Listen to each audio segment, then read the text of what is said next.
Hello everyone. So today we will solve the paper of Executive Electrical 2016 paper. Okay, हम पहले ही 2018 का paper solve कर चुके हैं. आप जाके वीडियोस वाली लिस्ट में देख सकते हैं. ओके, सो हम स्टार्ट करते हैं पहले क्वेश्चन से. The question says the detrimental effects of armature reaction can be controlled by. Okay, तो आर्मेचर रिएक्शन का मतलब आप समझते हैं. ठीक है, आर्मेचर रिएक्शन क्या होती है? The effect of armature flux on the main field flux is the armature reaction. Okay, तो इसको कंट्रोल कैसे किया जाता है? या तो उसकी लेंथ बढ़ा दीजिए, या तो उसके कम्यूटेटिंग पोल्स का यूज कीजिए, या फिर by reducing the cross section of the pole pieces. ठीक है, ये इंक्रीजिंग नहीं होगा, रिड्यूसिंग होगा. ओके, या फिर बाय यूजिंग कंपनसेटरी बाइंडिंग. तो 1 2 3 4 जो कि आपके कंट्रोल किए जाते हैं. ठीक है, और इधर क्या होना चाहिए आपका? Reducing the cross section of the pole pieces. तो D is the right answer, means only 3. ठीक है, नेक्स्ट है what will be the RMS value of half wave rectified symmetrical square wave which is having a current of 4 ampere. ठीक है, RMS value आपसे पूछी है. आप जानते हैं IM अपॉन 2 हाफ वेव. ठीक है, IM क्या होता है? 4 अंडर रूट 2 अपॉन 2. जब आप इसको सॉल्व करेंगे, रूट 2 की वैल्यू कितनी होती है? 1.414 इंटू 2, तो 2.82 एम्पियर आपका आंसर आ जाएगा. नेक्स्ट क्वेश्चन हम देखते हैं. In armature winding the distance between the segments to which ends of the coil are connected is. उसको हम कम्यूटेटर पिच कहते हैं. आर्मेचर वाइंडिंग में हमने देखा होगा the distance between the segments जो होते हैं to which the ends of the coil, जो एंड्स जो होती हैं कॉइल से कैसे कनेक्टेड रहती हैं, are connected as in commutator pitch. Next question है in common base configuration BJT has. ठीक है, तो बीजेटी का क्या होता है? लो इनपुट इम्पीडेंस और हाई आउटपुट इम्पीडेंस होता है. क्यों होता है? क्योंकि जो वोल्टेज गेन होता है, ठीक है, तो हम वोल्टेज गेन को यूज करते हैं कॉमन बेस कॉन्फ़िगरेशन में. तो वोल्टेज गेन हमें कब मिलेगा? जब हमारा आउटपुट इम्पीडेंस क्या होगा? हाई होगा, और इनपुट इम्पीडेंस क्या होगा? हमारा लो होगा. तो कॉमन बेस के केस में वोल्टेज गेन, अगर कॉमन कलेक्टर होता तो उसका अपोजिट यानी कि करंट गेन, लो आउटपुट होता और हाई इनपुट होता. कॉमन एमीटर में क्या होता है? दोनों मीडियम होने चाहिए. ठीक है, तो मीडियम मतलब वोल्टेज गेन भी होता है इसके अंदर, करंट गेन भी होता है. तो कॉमन एमीटर का क्या होता है? मीडियम इनपुट और आउटपुट इम्पीडेंस. कॉमन कलेक्टर का हाई इनपुट इम्पीडेंस और low output impedance. Common collector common base opposite है. Next question. Semiconductor now a day found their application in various field. ऐसा क्यों होता है? एक स्ट्रॉन्ग मैग्नेटिक फील्ड की वजह से होता है. ऑप्शन देख लेते हैं. So generate very strong magnetic field. Okay, superconductor का यूज हम क्यों कर रहे हैं वेरियस फील्ड में? क्योंकि it generates a very strong magnetic field. Next question है कि लैप बाउंड जनरेटर में नंबर ऑफ पैरेलल पाथ्स कितने होते हैं? ठीक है, in the armature is taken as. तो लैप बाउंड जनरेटर में क्या होता है कि जो आपके जो पोल पैरेलल पाथ होते हैं पोल्स के बराबर होते हैं, है ना. Number of parallel paths is equals to the poles. और 2 किसके केस में होता है? वेव वाइंडिंग के केस में. नेक्स्ट क्वेश्चन है for the given circuit find the value of V. आपको ये निकालना है. ठीक है, at t equals to 12 millisecond if current is given as I equals to 10 t की पावर -100 t एम्पियर. वहां पे आपको इंडक्टर की वैल्यू दी है 25 मिली हेनरी. तो आप जानते हैं v equals to L D I upon D T. L की वैल्यू पुट कर देना है 25 मिली हेनरी, डी आई इसका डिफरेंशिएशन करना है. ठीक है, और टाइम आपको 12 मिली सेकेंड दिया है, आपका आंसर आ जाएगा. नेक्स्ट क्वेश्चन है which of the following generator has the 0% regulation. वो होता है आपका फ्लैट कंपाउंड जनरेटर. अगर आपके there were no copper loss in the motor, तो मोटर कैसे रन करेगी जब कोई लॉस ही नहीं है? तो it runs normally equal to the synchronous speed. Drift current क्या होता है? जिसे हम आईडी नोट करते हैं. ड्रिफ्ट करंट किसकी वजह से आता है? जब आप anode to cathode voltage apply करते हैं, है ना, तो आपका ड्रिफ्ट करंट आता है। करंट का क्या होने लगता है? आपका मूवमेंट होने लगता है ड्रिफ्ट करंट की वजह से। तो अप्लाइड इलेक्ट्रिक फील्ड की वजह से आपका ड्रिफ्ट करंट कंसीडर में आता है, कंसिडरेशन में आता है। ओके, नेक्स्ट है for normal biasing the emitter junction of BJT has. ठीक है, तो नॉर्मल वाइसिंग जब हम करते हैं तो एमीटर जंक्शन का रेजिस्टेंस जो होता है बीजेटी का, ठीक है, बीजेटी कैसा होता है आपका? Base, emitter, collector. तो लो रेजिस्टेंस को एमीटर जंक्शन पे मानते हैं। Normal biasing the emitter junction of BJT has low resistance. आप देख सकते हैं इधर कलेक्टर रेजिस्टेंस का जो रेजिस्टेंस होता है कलेक्टर की तरफ वो ज्यादा होता है in the case of ammeter resistance, और एक बेस एमीटर रेजिस्टेंस एक साथ होता है। आर ई और आर बी की वैल्यू लगभग बराबर होती है।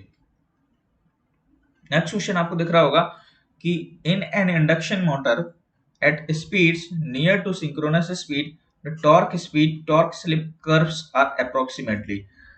देख सकते हैं आप, जब आपकी स्पीड सिंक्रोनस स्पीड के नियर होगी तो कैसा टॉर्क कर्व मिलेगा आपको? It will be the straight line. Okay, जिसको हम बोलते हैं लो स्लिप रीजन। ठीक है, तो लो स्लिप रीजन आपका कौन सा है? ये वाला है लो स्लिप रीजन। और देखिए ये क्या है आपकी स्ट्रेट लाइन।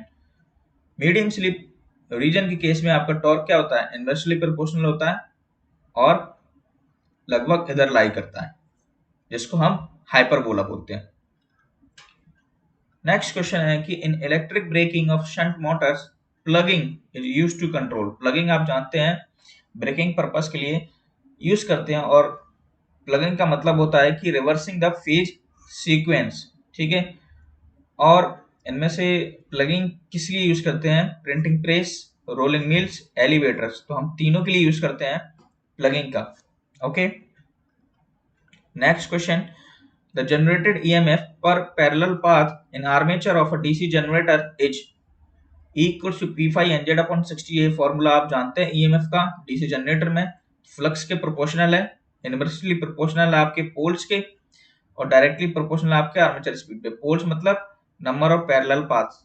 ठीक है, जितने आपके नंबर ऑफ पैरेलल पाथ होंगे उसके हिसाब से, सॉरी, पोल्स के डायरेक्टली प्रोपोर्शनल होगा, तो ये आंसर 1 और 3 होगा, सॉरी 1 एंड 3। ये आर्मेचर अगर पैरेलल पाथ आपसे पूछा जाता तो आपका इनवर्सली प्रोपोर्शनल होता। Okay, next question, DC bias is adjusted greater than its cutoff value so that the output current flow for less than a half of the input voltage cycle in।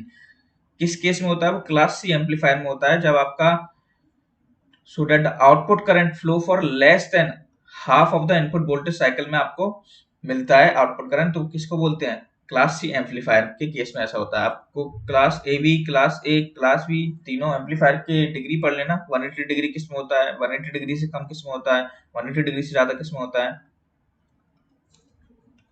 Next question, if we want to represent a relation between number of link currents and number of branch currents in a directional graph we should use। तो आप जानते हैं directed graph कुछ इस प्रकार दिखाई देता है, यानी कि फुली जो आपको ग्राफ दिया होगा क्वेश्चन पेपर में, और लिंक, ठीक है, तो between number of link current and number of branch currents कुछ इस प्रकार का होता है। ठीक है, ब्रांच करंट और लिंक करंट, तो उसे क्या बोलते हैं? Tieset matrix.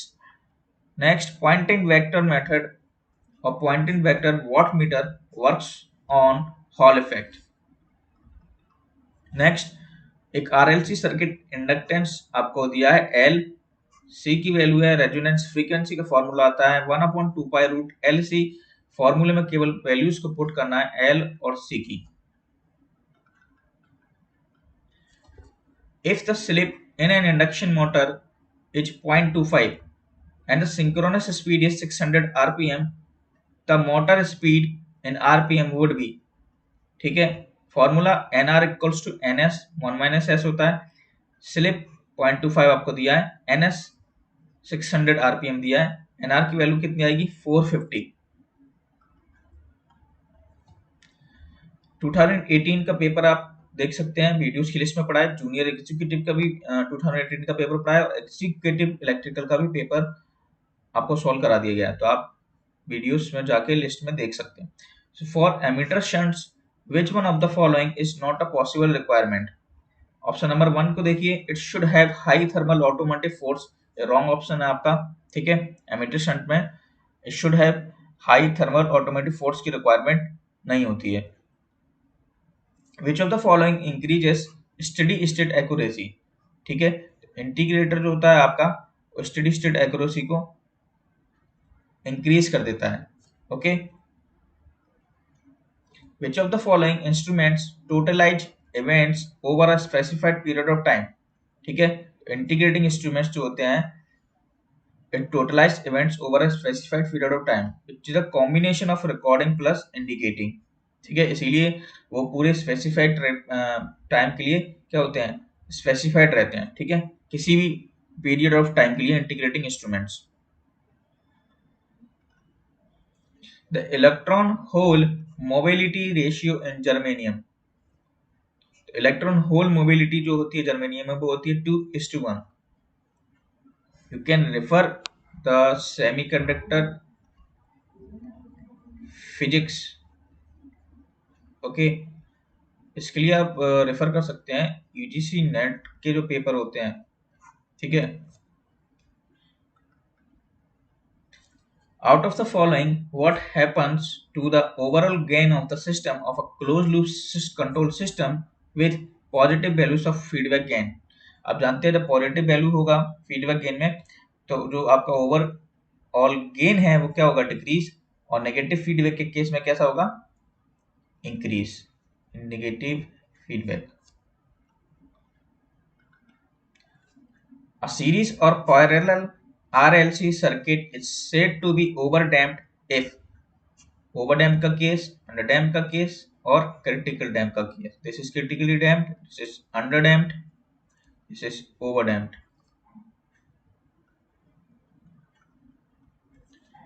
In a BJT, collector regions width is maximum when it collects maximum number of charge carriers, reduce heat dissipation per unit area। तो बोल रहा है कि बीजेटी में कलेक्टर रीजन जो विड्थ होती है उसको बड़ा क्यों बनाया जाता है, इस maximum when it collects maximum number of charge carriers और reduces heat dissipation per unit area. तो दोनों ऑप्शन आपके सही होंगे। You have to find the Thevenin voltage across 2 ohm resistance, okay. 2 ohm resistance के अक्रॉस आपको क्या फाइंड करना है, थेवेनिन वोल्टेज। तो इसको क्या कर देंगे आप, ओपन कर देंगे कुछ इस प्रकार, कर दिया। अब आपका ओपन हो गया तो सर्किट डायरेक्ट इधर ही आ जाएगा इस तरफ। करंट निकाल लीजिए इसमें पूरे में, तो I equals to V upon total resistance कितना है 4 + 4 + 6 यानी कि 14, 9 अपॉन 14 आपका करंट आ जाएगा। और BTH इसके अक्रॉस होगा, BTH क्या आएगा, I इंटू R। तो I आपका R कितना है 4 इंटू I कितना आया 9 upon 14 which is equals to 18 upon 7 और वो होता है आपका 2.57 volt. Next, for the measurement of high resistance following methods are used. तो एक तो होता है आपका लॉस ऑफ चार्ज मेथड और एक होता है आपका direct deflection method. Substitute method को हम यूज नहीं करते for the measurement of high resistance.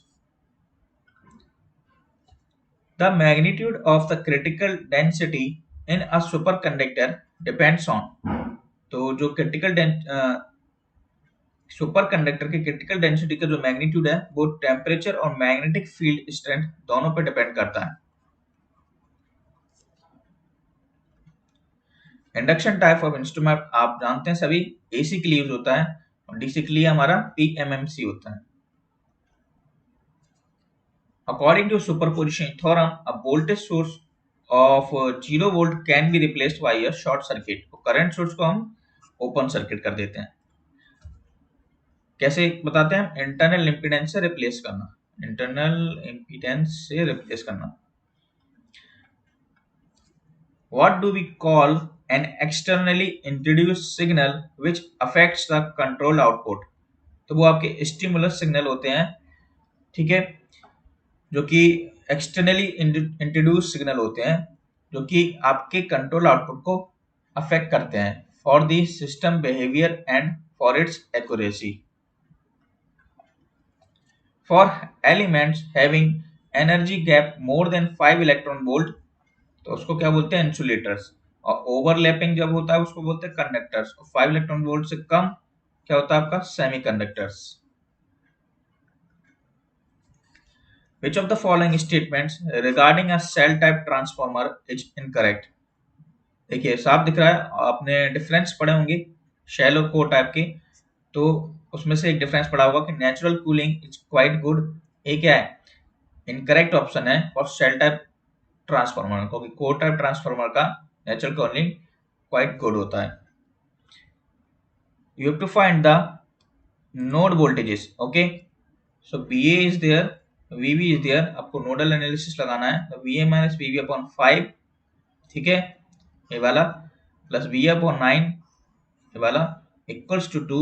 ये इस नोड की तरफ आ रहा है इसीलिए इक्वल्स टू 2, पहली इक्वेशन आ जाएगी। BB upon 4 plus BB minus BA upon 5 equals to 3, second equation आ जाएगी। ठीक है, दोनों को सॉल्व कर देंगे आप तो VA और VB की वैल्यू आ जाएगी आपकी। Next question, carbon electrodes are used in, carbon electrodes जो होते हैं वो आपके ड्राई सेल्स और आर्क फर्नेस में यूज होते हैं। Transformer are connected in parallel for supply, so transformer को हम पैरेलल में कनेक्ट करते हैं for the supplying load in excess of rating of an existing transformer. हमें जब जो ट्रांसफार्मर एग्जिस्ट कर रहे हैं, मतलब जो है अभी, उनको रेटिंग को एक्सेस करना, ठीक है, इसीलिए हम पैरेलल ऑपरेशन करते हैं जिससे हमारी रेटिंग क्या हो रहा है, इंप्रूव हो जाए, बढ़ जाए, इसीलिए हम पैरेलल ऑपरेशन करते हैं। A tunnel diode is fabricated from, so it's fabricated from germanium और गैलियम आर्सेनाइड। सो सेमीकंडक्टर आपका बहुत इंपॉर्टेंट चैप्टर है for the executive electrical. How many crystal systems are known till date, 7 crystal systems. Semiconductor physics, ठीक है, paper में आपके 2018 में भी पूछा गया है, मटेरियल साइंस भी पूछा गया है, मटेरियल साइंस के क्वेश्चन है। ठीक है, तीसरा सबसे ज्यादा इंपॉर्टेंट है नेटवर्क, खास करके नोडल एनालिसिस बहुत है। In FET the NP region, PN region नहीं है, NP region between source and gate is reverse biased. ठीक है, अगर PN रीजन होता it is really forward biased. मतलब NP रीजन क्या होगा कि N की तरफ एनोड लगा दिया और P की तरफ कैथोड है, तो रिवर्स हो गया। Find the value of I, दोबारा से आपको नोडल एनालिसिस लगा देना है। ठीक है, सेम क्वेश्चन जैसे प्रीवियस बनता, ये रही आपकी इक्वेशंस, दोनों इक्वेशंस को सॉल्व करना है। I इक्वल्स जानते हैं BA minus BB upon this R, ये वाला करंट हमको फाइंड करना है, तो आपका आंसर आ जाएगा। इतना तो आप सॉल्व कर सकते हैं दो equations. So deflections produced in moving iron instrument it's, आप जानते हैं TD क्या होता है आपका, I1 into I2, ठीक है, I1 I2 cos theta, I1 I2 sin theta purpose के लिए। सो डिफ्लेक्शन प्रोड्यूस क्या होता है मूविंग आयरन इंस्ट्रूमेंट में, it's proportional to the square of the RMS value of the operating current. Next, the composition of a carbon resistor is, so composition क्या होता है carbon resistor का, finely divided carbon black, black carbon का जो बिल्कुल finely divided, मतलब छोटा छोटा particles, okay, that a composition. Which of the following oxalates, तो ओपन लूप सिस्टम का तो नहीं कह सकते, क्लोज लूप सिस्टम क्या होता है, सिस्टम क्या होता है, ऑक्सीलेटिंग सिस्टम इसी के अंडर होता है, क्योंकि इसमें हम फीडबैक यूज करते हैं। ठीक है, और कई सारी चीजें होती हैं जिसको हम कंट्रोल करते हैं करंट वोल्टेज पावर को विथ एक्सटर्नल फैक्टर्स के, इसीलिए एक्सटर्नल फैक्टर्स का हम यूज करते हैं इसमें, इसीलिए ऑक्सीलेट होता है system. If the output power of a transformer is 600 watt whereas the losses are 200 watts, the efficiency of transformer will be, तो efficiency आप जानते हैं kVA cos phi upon kVA cos phi plus losses होता है, तो cos phi हम 1 मान लेते हैं, तो 600 आउटपुट पावर प्लस लॉसेस। ठीक है, एक तो ये फॉर्मूला है P output upon P output plus losses जो हमने लगाया है, इसको जब आप सॉल्व करेंगे इंटू 100 कर देना है परसेंट में निकालने के लिए, 75% is the answer. A DC generator efficiency is maximum when variable losses equals to constant losses। ठीक है, PI equals to PCU हो जाता है आपका मैक्सिमम एफिशिएंसी पे। The real name of MOSFET is IGFET। ठीक है, insulated gate field effect transistor, because the gate real कैसा होता है आपका, गेट इंसुलेटेड होता है, इसीलिए उसको क्या बोलते हैं, मॉसफेट को आईजीफेट के नाम से भी जाना जाता है। Assertion or reason, copper losses are small in squirrel cage induction motor because overhang is less and space factor is better in squirrel cage induction motor। ठीक है, copper loss squirrel cage SCIM motors में आपका कम होता है क्योंकि overhang is less, load कम है, और स्पेस फैक्टर क्या ऐसा है इसका SCIM में बेटर है। ठीक है, इसीलिए कॉपर लॉसेस क्या होते हैं, स्मॉल होते हैं, इसीलिए उसको डिजाइन ही ऐसा किया जाता है कि उसमें स्पेस फैक्टर्स जो हो वो बेटर हो इन the case of SCIM। A 12 pole induction motor has a frequency of 60 Hz। Its synchronous speed आप जानते हैं NS equal to 120 F/P, आपको यूज करना है केवल, बहुत सिंपल क्वेश्चन है। Next, which of the following is not a example of intrinsic semiconductor. तो आपके जर्मेनियम, सेलेनियम, सिलिकॉन क्या है आपके इंट्रिंसिक यानी कि प्योर सेमीकंडक्टर है, अर्जेंटम क्या है आपका इम्प्योर है, it comes under extrinsic semiconductor. MOSFET FET या फिर नॉर्मल FET कैसा है आपका, वोल्टेज कंट्रोल डिवाइस है। ठीक है, BJT कैसा आपका करंट कंट्रोल डिवाइस है। Next, which of the following determines the frequency with which an atom vibrates in the crystal। ठीक है, क्वेश्चन में देखिए, which of the following determines the frequency with which an atom vibrates in the crystal। Option number D देखिए, stiffness of bond it makes with the neighbors।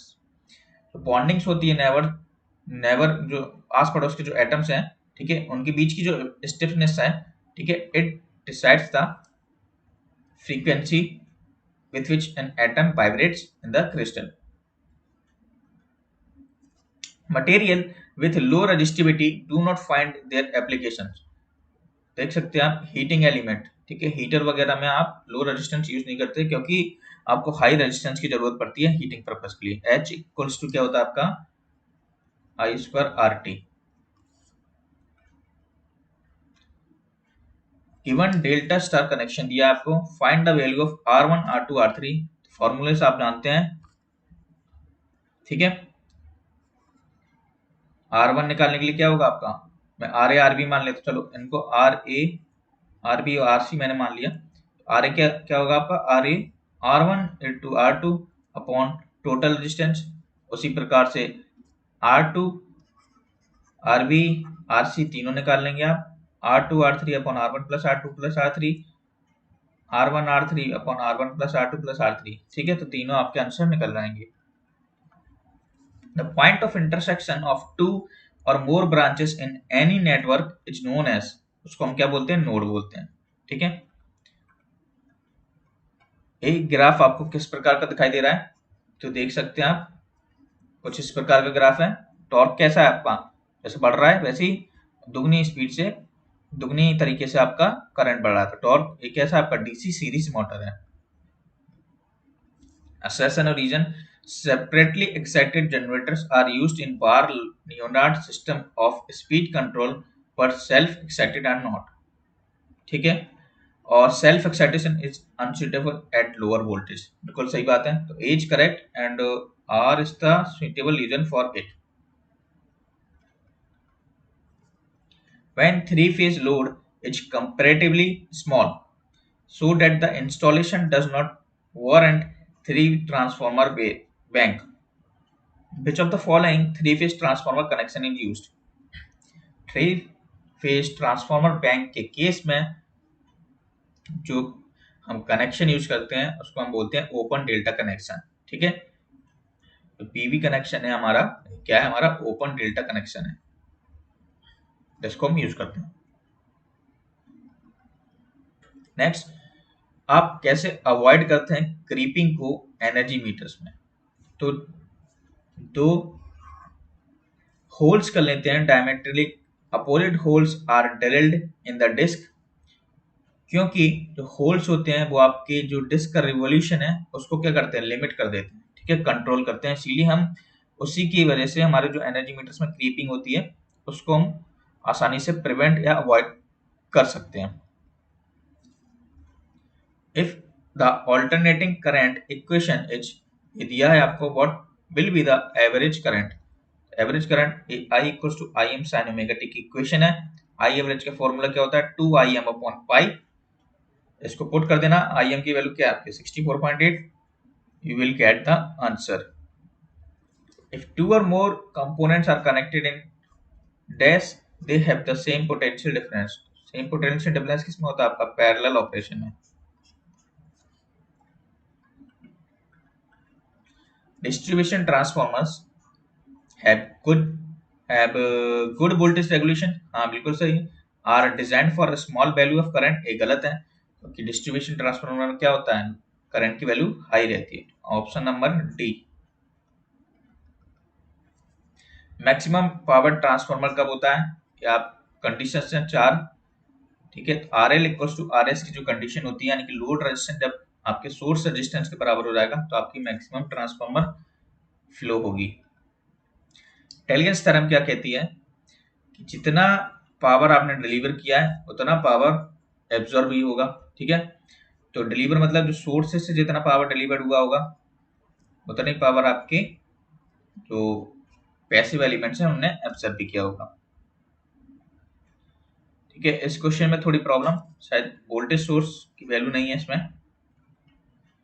अब varactor diode finds its application in, ठीक है। तो varactor diode application किधर होता है, low noise parametric amplifier में, frequency converter में, हार्मोनिक फ्रीक्वेंसी जनरेटर में। तो इन तीनों एप्लीकेशन में आपका बैरेक्टर डायोड यूज होता है। नेक्स्ट क्वेश्चन है कि शंट जनरेटर्स होते हैं वो जनरली किस लिए यूज होते हैं।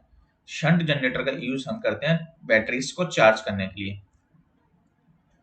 सो एप्लीकेशन ऑफ मशीन्स, और मशीन भी इंपॉर्टेंट है आपके लिए, तो 4 यूनिट इधर हो गई जो इंपॉर्टेंट है बहुत।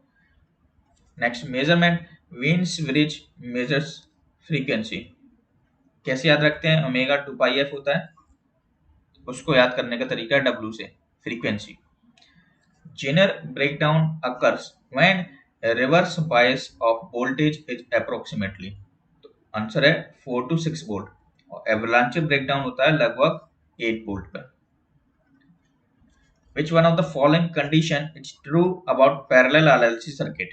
IR equals to B upon R, IC equals to B upon XC, IL equals to B upon XL. What will be the tie-set currents in the given circuit? ठीक है, इक्वेशंस आपसे नहीं पूछी है, इक्वेशंस पूछते तो आप इक्वेशन निकालते। टाई सेट्स कैसे निकालेंगे, जितनी आपकी लिंक होंगी उतनी ही आपके टाई सेट्स होंगे। 3 लिंक्स आप देख सकते हैं, 1 2 3, ट्री बनाने पे कैसे दिखेगा ये सर्किट, ये आपका जो सर्किट है, 3 लिंक्स और सो 3 टाई सेट्स। आयरन लॉसेस किसका कॉम्बिनेशन होता है ट्रांसफार्मर में, hysteresis loss plus eddy current loss. Resultant capacitance आपसे पूछा, यानी कि सी नेट पूछा आपसे, सब पैरेलल में है तो सारे के सारे ऐड हो जाएंगे। मैच द कॉलम है, डी शॉर्टी ब्रिज का यूज करते हैं कैपेसिटेंस फाइंड करने के लिए, पोटेंशियोमीटर का यूज करते हैं हम लो रेजिस्टेंस फाइंड करने के लिए, मैगर का फाइंड यूज करते हैं हम हाई रेजिस्टेंस और इंसुलेशन रेजिस्टेंस के लिए, वॉट मीटर का यूज करते हैं हम पावर। तो सीधे सीधे ऑप्शन है आपके। The energy which any electron possesses at 0 Kelvin, 0 Kelvin को बोलते हैं एब्सोल्यूट जीरो टेम्परेचर, ठीक है। तो उसको हम फर्मी लेवल बोलते हैं। फर्मी लेवल क्या होता है, आपकी हाईएस्ट एनर्जी लेवल होती है, ठीक है। नेक्स्ट क्वेश्चन आपको दिख रहा होगा, the current in a circuit follows the relation I equals to IM sin omega t। If frequency is 50 hertz, how long will it take for the current to rise 100 ampere. I क्या आपका I M sine omega T होता है, I 100 ampere, I M 200 sine omega T यानी कि 2 पाई F. इसको जब आप solve करेंगे साइन उधर जाएगा, पाई बाई 6 रेडियन हो जाएगा, 2 पाई एफ टी। इधर से आप टी फाइंड करेंगे तो पाई अपॉन 6 इंटू 100 पाई, पाई से पाई कैंसिल हो जाएगा तो 1 upon 600 which is equal to 1.66 millisecond. कई बार क्वेश्चन 25 हर्ट्ज पे पूछा गया है, ठीक है, तो कंफ्यूज नहीं होगा। 25 हर्ट्ज के लिए निकाल लेना आपको, इधर 50 हो जाएगा, ठीक है, तो आपका आंसर 3.33 मिली सेकेंड आएगा। फिर कंपाउंड जनरेटर का यूज हम क्यों करते हैं? For the incandescent lamp, railway circuits and elevators motor, तो तीनों के लिए हम यूज करते हैं। Compound generator are use to supply power to तीनों के लिए, कंपाउंड जनरेटर को हम तीनों को सप्लाई करने के लिए यूज करते हैं। नेक्स्ट है कि silicon can be operated at high temperature, बिल्कुल सही है। Energy gap of germanium is more than silicon, ये गलत है क्योंकि सिलिकॉन का क्या होता है 1.1 और germanium 0.7 electron volt. What is mean by zero initial condition for a system, ठीक है, तो जीरो इनिशियल कंडीशन का मतलब क्या होता है? System is at rest and no energy is stored in any of its component, बिल्कुल ठीक है। सिस्टम कैसा होना चाहिए? रेस्ट पे, और कोई भी एनर्जी स्टोर नहीं होगी किसी भी एलिमेंट्स या कंपोनेंट्स में। This is the last question. AC bridge cannot be used for the direct measurement of, answer is capacitance, ठीक है। आप लॉस फैक्टर निकाल सकते हैं P equals to P square omega C से, ठीक है। डिसिफेक्शन फैक्टर निकाल सकते हैं, कैपेसिटेंस स्टोरेज फैक्टर निकाल सकते हैं, इंडक्टेंस डायरेक्ट निकाल सकते हैं किसी भी ब्रिज से, लेकिन कैपेसिटेंस डायरेक्ट मेजरमेंट से नहीं निकलता, इनडायरेक्ट मेजरमेंट से निकलेगा, ठीक है। सो एग्जीक्यूटिव इलेक्ट्रिकल के 2018 2016 दोनों पेपर सॉल्व एग्जीक्यूटिव के, ठीक है, और जूनियर एग्जीक्यूटिव का भी आपका 2018 का पेपर सॉल्व है। आप वीडियोस की लिस्ट में जाके देख सकते हैं। Okay, so thank you.